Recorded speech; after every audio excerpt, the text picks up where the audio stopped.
নমস্কার, আমি সুবীর। আপনারা দেখছেন সুবীরদার লাইফস্টাইল 555।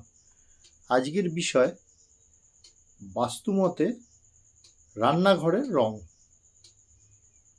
বাস্তু অনুসারে রান্নাঘরের জন্য সবচেয়ে ভালো রং হলো উষ্ণ এবং প্রাণবন্ত রং, যা ইতিবাচকতা এবং সুখ বৃদ্ধি করে, যেমন কমলা, হলুদ, সবুজ, গোলাপি, সাদা, বাদামি, লাল।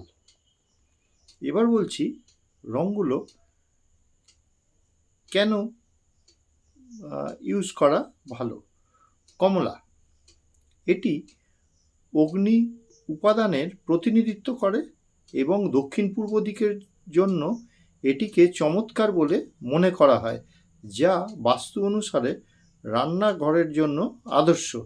এটি শক্তি ও ক্ষুধা বৃদ্ধি করে বলে বিশ্বাস করা হয়। এরপর আসছি হলুদ রং। এটি উষ্ণ প্রফুল্ল রং, যা সুখ এবং ইতিবাচকতা বৃদ্ধি করে এবং সৃজনশীলতার সাথে সম্পর্কিত। এটি দক্ষিণমুখী এবং দক্ষিণ পশ্চিমমুখী রান্নাঘরে দক্ষিণ পশ্চিমমুখী রান্নাঘরের জন্য সুপারিশ করা হয়। এবার হচ্ছে সবুজ, প্রকৃতির সতেজতা এবং বৃদ্ধির প্রতীক। এটি উত্তর পূর্ব এবং দক্ষিণ পূর্ব দিকে অবস্থিত রান্নাঘরের জন্য উপকারী বলে মনে করা হয়। গোলাপি, পারিবারিক বন্ধন এবং সম্পর্ককে শক্তিশালী করে। দিক নির্বিশেষে রান্নাঘরের জন্য এটি ভালো পছন্দ।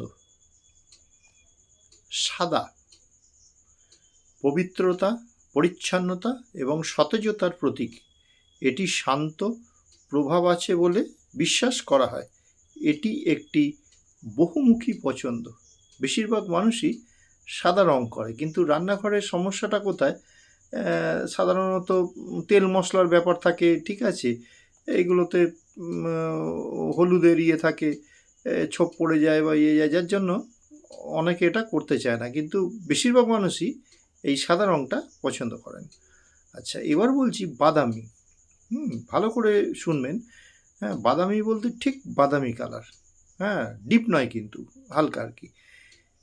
বাদামি হচ্ছে এটি স্থিতিশীলতা এবং উষ্ণতার প্রতিনিধিত্ব করে এবং পুষ্টির সাথে জড়িত।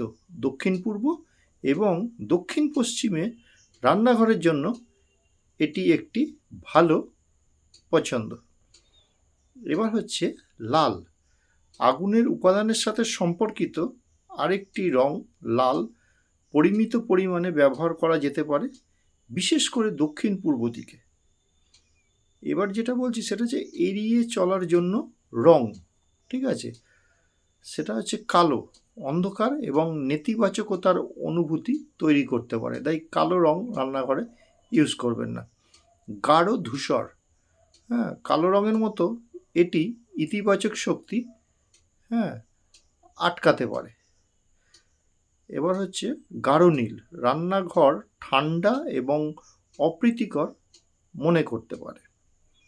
এবার হচ্ছে গাঢ় বেগুনি, এটা বিষণ্ণ পরিবেশ তৈরি করতে পারে। গাঢ় বাদামি, আগে কিন্তু বলেছিলাম যে লাইট হবে বাদামি কালারেরই, এটা হচ্ছে গাঢ় বাদামি। বাদামি রং ভালো হতে পারে, তবে খুব গাঢ় রং এড়িয়ে চলা উচিত।